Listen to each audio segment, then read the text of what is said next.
বন্ধুরা, আজকে আমি বাসার ভিতরে অবস্থান করেও চোখে সানগ্লাস পরে কথা বলবো। এই সানগ্লাসটা একটু পরে আমি চোখে দেব, দিয়ে কথা বলবো এবং কি সেই জরুরি বার্তা, কেন আমি চোখে সানগ্লাস ইউজ করে বাসার ভিতরে কথা বলতে হবে এবং বাসার ভিতরে কেন সানগ্লাস দিয়ে কথা বলতে হবে সেই বিষয়ে আপনারা ভিডিওতে বিস্তারিত জানতে পারবেন। যে এই নির্লজ্জদের জন্য, এই বেহায়া বেশরমদের জন্য চোখে সানগ্লাস দিয়ে কথা বলবো। কারণ আমি যখন ওই কথাগুলো বলবো তখন আমার চেহারা বা আমার চোখটা যেন কেউ দেখে না, আমার চোখটা আমি ঢেকে রাখবো শরমে লজ্জায়। তো দেখুন আমি সে কি কথাগুলো বলতেছি। আসসালামু আলাইকুম বন্ধুরা, সবাই কেমন আছো? আশা করি ভালো আছো। আজকে তোমাদের সবার উদ্দেশ্যে আমি একটি ভিডিও নিয়ে আসলাম, খুবই জরুরি বার্তা নিয়ে। এই ভিডিওতে কিছু কথা বলবো। এই ভিডিওর মূল লক্ষ্য উদ্দেশ্য হচ্ছে বাংলাদেশে যারা ভাইরাল, সোশ্যাল মিডিয়াতে ভাইরাল নেংটিরা, যারা সোশ্যাল মিডিয়ার ভাইরাল নেংটি, এদেরকে নিয়ে।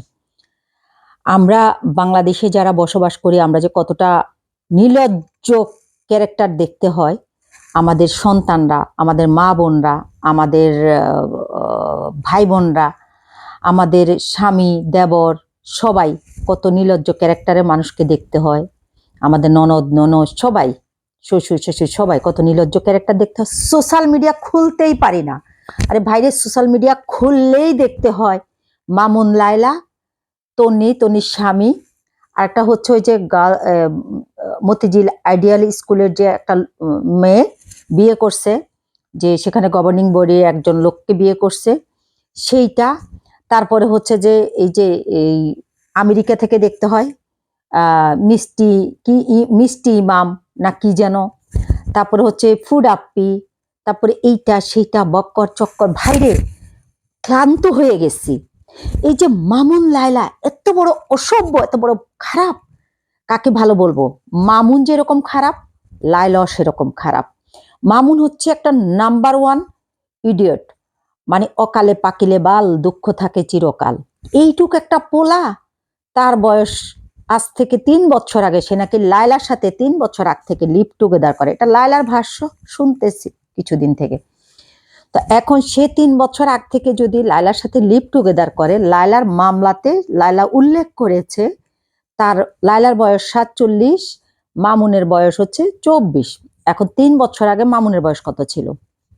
21 ছিল। এইটুক একটা 21 বছরের পোলা, সে যখন 45 বা 44 বছরের একটা নারীর কাছে ঘুমাতে যায়, সে তার কাপড়টা কিভাবে খোলে? আমি আসলে এগুলো বলতেও আমার রুচিতে বাধে। খুবই নির্লজ্জকর একটা ঘটনা, এগুলো বলতেও শরম করে। কিন্তু আমাদের ছেলেমেয়েরা নষ্ট হয়ে যাচ্ছে এগুলো দেখে। আমার কথা হচ্ছে, ও যেরকম খারাপ, লায়লাও খারাপ। ও লায়লার সম্পত্তি দেখে বিচার বিশ্লেষণ বিবেক বিবেচনা সব হারিয়ে ফেলেছে সম্পত্তির লোভে। আরে দারিদ্রতা কি মানুষকে লোভী বানিয়ে ফেলে? এত নিচের নামের লোভী বানিয়ে ফেলে? আসলে দারিদ্রতাই মনে হয় লোভ তৈরি করে। আমি যতগুলো দরিদ্র ফ্যামিলিকে দেখেছি, প্রত্যেকটা টোকাই ফ্যামিলি, দরিদ্র ফ্যামিলি এরকম লোভী। তারা নিজের স্বার্থ হাসিল করার জন্য কোনো বিচার বিশ্লেষণ আর করে না। এই ওই মহিলা অত্যন্ত খারাপ, যেটা ব্লু ফেয়ারি লায়লা। এই মহিলা নাকি ঢাকা ইউনিভার্সিটি থেকে MBA কমপ্লিট করা মহিলা। সে নাকি একজন ব্যাংকার, ব্যাংকে জব করে। তার বাবা নাকি একজন আর্মি অফিসার ছিল। তার হাজব্যান্ড, এক্স হাজব্যান্ড, সে নাকি একজন কর্নেল ছিল। তার ঘরে একের অধিক বাচ্চা আছে। আমি জানি না 2টা 3টা 4টা 5টা, কিন্তু একের অধিক এতটুকু জানি। কারণ সে নিজেই বলছে মিডিয়ার কাছে যে আপনারা জানেন আমার ছোট বাচ্চাটা অটিস্টিক। আমার বাচ্চাদেরকে এইভাবে বলে কথা বলছে, সে কারণে জানি একের অধিক। বাচ্চা কয়টা সেটা জানি না, না জেনে মন্তব্য করা উচিত না। এই মহিলার রুচি কত নিচে, কত নিকৃষ্ট এই মহিলা, কত নিচে এই মহিলা। এই মহিলা এই ছেলের সাথে কিভাবে লিভ টুগেদার করেছে নিজের মুখে আবার এসে সে মিডিয়ার কাছে প্রকাশ করে আমি 3 বছর থেকে লিভ টুগেদার করেছি।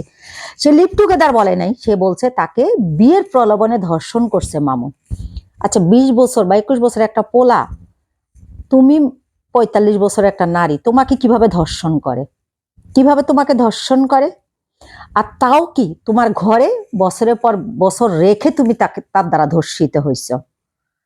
তো এখন তোমার তো ন্যূনতম রুচিবোধ নাই। তোমার যে নিজের সন্তানরা, তাদের সামাজিক মর্যাদাটা নিয়ে তুমি চিন্তা করো না এক বিন্দু পরিমাণ।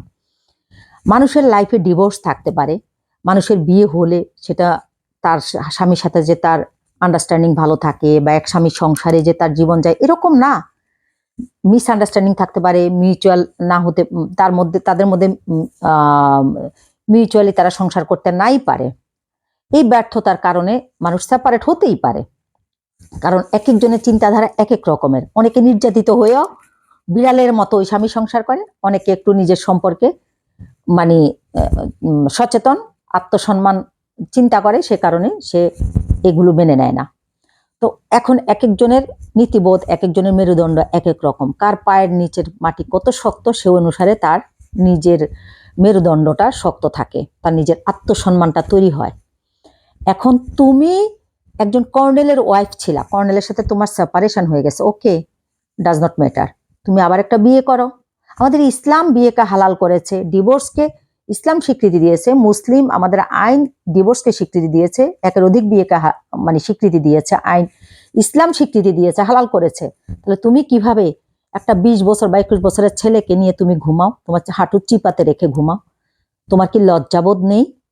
তোমার তো নিজের সন্তানের চাইতেও সে বয়সে ছোট। তোমার বয়স 47, তোমার 47 বছর বয়স। তোমার যদি 15 থেকে 18 বছরের মাঝে বিয়ে হইতো, ধরে নিলাম 18 বছরের মাঝে বিয়ে হলে তোমার সন্তানের বয়স থাকতো 29-30 বছর এখন। তো তুমি কিভাবে 20 বছর একটা ছেলের সাথে ঘুমাও? কিভাবে সম্ভব? তোমার অর্ধেক বয়সের চাইতে তো তার বয়স কম।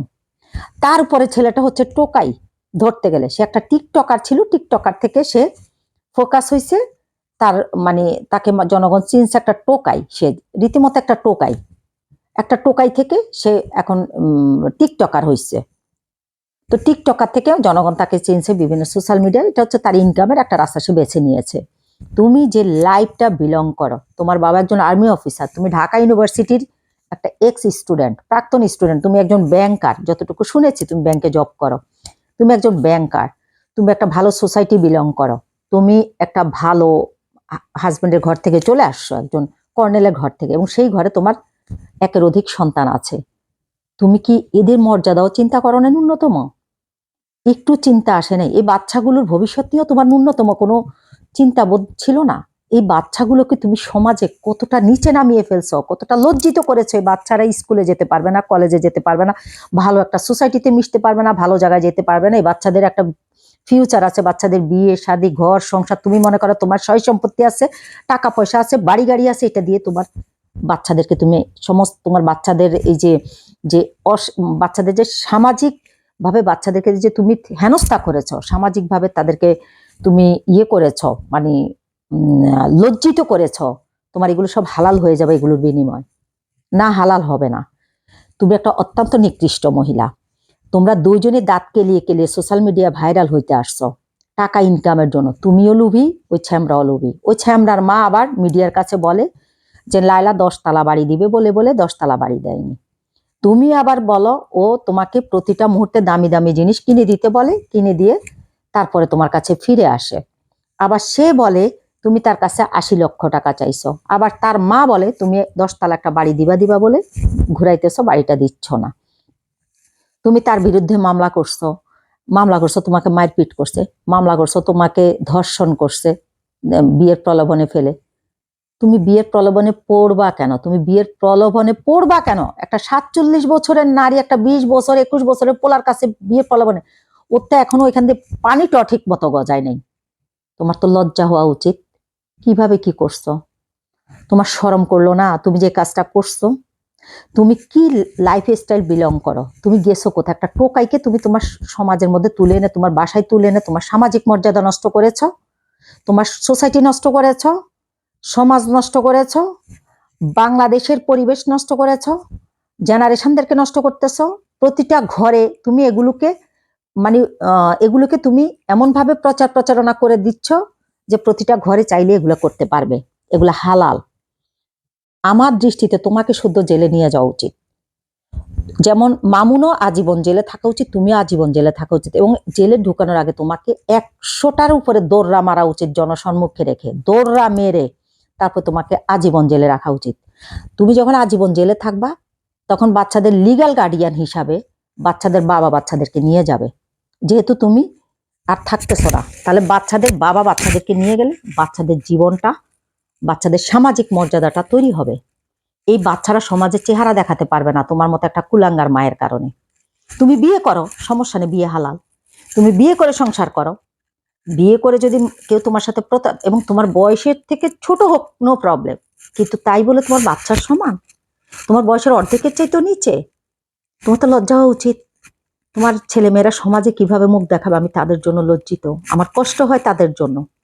তোমার নিজের মা সমাজে মুখ দেখাইতে পারবে না। তোমাকে যে, তোমার বাবাটা মারা গিয়েছে শুনেছি, তোমার যে বাবা তোমাকে জন্ম দিয়েছে, তোমার বাবা কবরের নিচে কত না কষ্ট পাচ্ছে। তুমি প্রতিনিয়ত জেনার কাজ করেছো, করে সেটাকে এখন ভাইরাল করতেছো নিজের মুখে। তুমি বলতেছো তোমাকে সে ধর্ষণ করেছে 3 বছর থেকে তোমার ঘর, তুমি তাকে ঘরে রাখছো কিসের জন্য? একটা টোকাই ছেলেকে তোমার ঘরে রাখো কেন? তোমার তো সামাজিকভাবে তুমি সামাজিক অবক্ষয় ঘটাইছো। তুমি সারা বাংলাদেশে তুমি সামাজিক অবক্ষয় ঘটাইছো। তোমরা দাঁত কেলিয়ে কেলিয়ে মিডিয়ার কাছে এসে বলছো আমরা খুব সুন্দর একটা সম্পর্কে আছি, আমরা খুব সুন্দর একটা সম্পর্ক আছে। তুমিও বলছো, ওই ওই মামুন্য টোকাইও বলছে আমরা খুব সুন্দর একটা সম্পর্কে আছি, আমরা ভালো একটা দিনক্ষণ ঠিক করে ওই সুন্দর সম্পর্কটাকে আমরা পাবলিশ করব। এই সুন্দর সম্পর্ক, এই যে এখন যে নোংরামি করতেছো, তুমি কইতেছো বিয়া হয়েছে, ও কইতেছে বিয়া হয় না, এখন তুমি কইতেছো বিয়ে প্রলোভন দিয়ে তোমাকে ধর্ষণ করছে। এত নোংরামি পাইছো কোথায়? তুমি লজ্জা করলো না তোমার? মানুষ টাকা তো, আরে টাকা তো পতিতালয়ে টাকা ইনকাম করে, তুমি তো পতিতালয়ের চেয়ে খারাপ। কারণ তুমি থাকো হাই সোসাইটিতে, কাজ করো তুমি একটা, তোমার পায়ের টেংডি সমান বয়সী একটা পোলার সাথে তুমি তোমার যৌন ক্ষুধা মিটাও। আর ওরা তো হচ্ছে পেটের ক্ষুধায়, যারা যৌনপল্লীতে কাজ করে তারা পেটের ক্ষুধায়, তারা অভাব অনটনে, অভাবগ্রস্তের অভাবী হয়ে তারা পেটের দায়ে তারা কিন্তু যৌন কাজ করে। আর তুমি হচ্ছ মানে এই যে যৌনাচার করছো সমাজ নষ্ট করার জন্য, বাংলাদেশের পরিবেশ নষ্ট করার জন্য। এখন তোমাকে আর মামুনকে চিনে না বাংলাদেশের এমন কোনো কেউ নেই, ছোট বাচ্চা থেকে বৃদ্ধ সবাই চিনে। যারা আমরা বিদেশে আছে আমরাও চিনি, আমরা ভালোভাবে চিনি না, বাংলাদেশের জনগণ তোমাদেরকে ভালোভাবে চিনে না, চিনে একটা বেশ্যা হিসাবে চিনে। কারণ তুমি একটা মানে নাকি দিয়ে দুধ টিপ দিলে নাক দিয়ে দুধ বাইর হবে, এবং নাকি দিয়ে ফিঙ্গিল পড়া একটা ছেলেকে তুমি নিয়ে তুমি লিভ টুগেদার করছো। আবার তুমি বলো তোমাকে ধর্ষণ করছে। ওই পোলাই তোমাকে ধর্ষণ করছে, তুমি পোলাকে ধর্ষণ করো নাই। ওই পোলার মাও লুভি, বাবাও লুভি, ওই পোলাও লুভি। ওই পোলা তোমার কাছে আসছে অর্থের লোভে, আর তুমি ওই পোলাকে ব্যবহার করছো তোমার শারীরিক চাহিদার জন্য। নিজের সন্তানদেরকে সামাজিকভাবে তুমি মানে লজ্জিত করছো। তোমার এই সন্তানদের জন্য একটু মায়া হয় না? তোমার একটা সন্তান অটিস্টিক, ওর জন্য মায়া হলো না? আহারে, তোমার মতো কুলাঙ্গার মা না হলে কি হয় পৃথিবীতে, কি হয়? আমার দৃষ্টিতে তোমাকে আজীবন জেলে রাখা উচিত, এবং দৌড়রা দিয়ে তারপর জেলে রাখা উচিত, দৌড়রা দেওয়া উচিত। এই জন্য তুমি একটা মুসলিম কান্ট্রিতে তুমি লিভ টুগেদার করছো একটা ছেলের সাথে 3টা বছর, এবং এখন আসলে প্রকাশ্যে সেটাকে তুমি প্রচার করে বেড়াচ্ছ। তুমি সামাজিকভাবে তোমাকে সবাই বয়কট করা উচিত, এবং বাংলাদেশে তোমাকে একদম পল্টন ময়দানে নিয়ে দৌড়রা দিয়া তারপর তোমাকে আজীবন জেলে রেখে দেওয়া উচিত। তোমাদের লজ্জা করে না? তুমি ওর বিরুদ্ধে বিভিন্ন ডকুমেন্ট কালেক্ট করে রাখছো, সে তোমার বিরুদ্ধে বিভিন্ন ডকুমেন্ট কালেক্ট করে রাখছে। এখন কিছুতে কিছু হলে মোবাইল খুলে খুলে তোমরা ডকুমেন্ট শো করো। সে বলে তোমার বাসায় কি হইতো না হইতো সেগুলো সে দেখানোর চেষ্টা করতেছে, তুমি কি করো না করো সেগুলো। তুমি মদ খাও, তোমার মানুষ মদ আয়না দেয়, এই আয়না দেয়, সে আয়না দেয়, ওই আয়না দেয়। তোমার, আমার তো লজ্জা করে আসলে তোমাদের সম্পর্কে কথা বলতে, আমার রুচিতে বাধে। কি কথা বলবো? আসলে আমার মানে কথা বলা উচিত না তোমাদের সম্পর্কে। তারপরেও বলি, তোমরা যে সামাজিকভাবে পুরা দেশটাকে নষ্ট করে ফেলছো, পুরা জাতিটাকে নষ্ট করে ফেলছো, তোমাদের মতো কিছু এই যে লোকজন এসে বিশেষ করে সোশ্যাল মিডিয়াটাকে ইউজ করে বাংলাদেশে তোমরা ভাইরাস ছড়াই ফেলছো। এখন আবার তুমি বলো তোমার এসে ধর্ষণ করছে, তুমি তো ওই পোলারে ধর্ষণ করছো। ওই পোলারও যাবজ্জীবন জেল হওয়া উচিত, তোমারও যাবজ্জীবন জেল হওয়া উচিত। একটা নাকি দিয়ে ফিঙ্গিল পড়া পোলার সাথে তুমি কেমনে ঘুমাইছো? তোমার লজ্জা করে নাই? আর ওরে দেখলে তো শরীরে সেক্সও আসার কথা না। মানে এতটুকু একটা বাচ্চা, এইটুক বাচ্চার কাছে তো শরীরে নিজের অনুভূতি আসার কথা না, কেমনে কি করছো? শরম করলো না একটু? তুমি একটা বুড়ি, একটা দাঙ্গি মার্কা বেডি, একটা ইয়াং ছেলের কাছে নিজেকে সুন্দর করে রাখার জন্য একটা তোমার পাইপ টেঙ্গির বয়সে একটা পোলার কাছে নিজেকে সুন্দর করে ধরে রাখার জন্য তুমি সার্জারি করতে করতে করতে করতে এরকম করছো কেন? এত আর্টিফিশিয়াল সার্জারি করে আমি কেন এরকম একটা ছেলের কাছে প্রতিনিয়ত একটা টেনশনের মধ্যে জীবনযাপন করতে হবে যে এই ছেলের কাছে আমাকে সুন্দরী ধরে রাখতে হবে? তোমার এই সুন্দরীটা তুমি, এই ছেলেটার বয়স 24, 10 বছর বয়স, ছেলেটার বয়স হবে 34, তোমার মামলাতে 24 গাইছো, তাহলে তোমার 10 বছরে তোমার সার্জারির অবস্থা কোথায় গিয়ে ঠেকবে? 57 বছর, 60 বছরের কাছাকাছি তোমার অবস্থাটা কোথায় যাবে? ছেলেটা আজও কালক তোমার থেকে চলে যাবেই। তাহলে তুমি কিসের জন্য, কিসের মোহে পড়ে ছেলেটার পিছনে এভাবে দৌড়ে বেড়াচ্ছ? আর ওই ছেলে একটা টোকাই, লোভে, সম্পত্তির লোভে, টাকার লোভে তোমার পিছনে দৌড়ে বেড়ায়। তোমার লজ্জা করা? তোমার কলিগরা তোমাকে বয়কট করে না কেন? আমি বুঝি না কোন ব্যাংকে তুমি চাকরি করো, যে ব্যাংকে এখনো তোমার চাকরিটা টিকে আছে এত নোংরামির পরও। কোন সমাজে তুমি বসবাস করো? কোন ইয়েতে, এই পরিবেশে, কোন মানে ইয়েতে তুমি, কোন সোসাইটিতে তুমি বসবাস করো? তোমাকে এখনো তারা বয়কট করতেছে না? লজ্জা করে না? আমার তো মনে হয় সবাই বয়কট করছে। তোমার বাচ্চারা মনে হয় সমাজে চেহারা দেখাতে পারে না। বেশরম বেয়াদব কোথাকার। তোমাকে ধরে গরম শীত দিয়া দৌড়রা মাইরা এরপরে জেল হাজতে আজীবন রেখে দেওয়া উচিত। আর মামুনরাও ওই জায়গা কেটে আজীবন জেল হাজতে রেখে দেওয়া উচিত। তুমি বলো মামুনে তুমি 138 নাম্বার, মামুন এতদিন ধরে মামুন তুমি দেখো না দাঁত কেলিয়ে কেলিয়ে সবার কাছে বলছো আমি একটা বিবাহিত নারীকে বিয়ে করবো না। তোমার শরম করে নাই?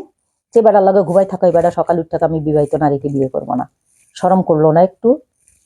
একটু শরম করে নাই? আরে টাকা, পতিতারাও টাকা ইনকাম করে, বুঝতে পারছো? তোমাদের সম্পর্কে বলতে আমার উচিতে বাধে, তারপরও বললাম যে আমি যে তোমাদেরকে ঘৃণা করি, বাংলার জনগণ তোমাদেরকে ঘৃণা করে। তোমরা যে সোসাইটি নষ্ট করতেছো, বাংলার কালচার নষ্ট করছো, সমাজ নষ্ট করছো, মুসলিম একটা কান্ট্রিতে তোমরা ব্যভিচার করছো, সে কারণে 2 লাইন বলা। আল্লাহ হাফেজ। তোদের পাশার মধ্যে একটা উষ্টা বাড়লাম, বদমাইশ গুলা।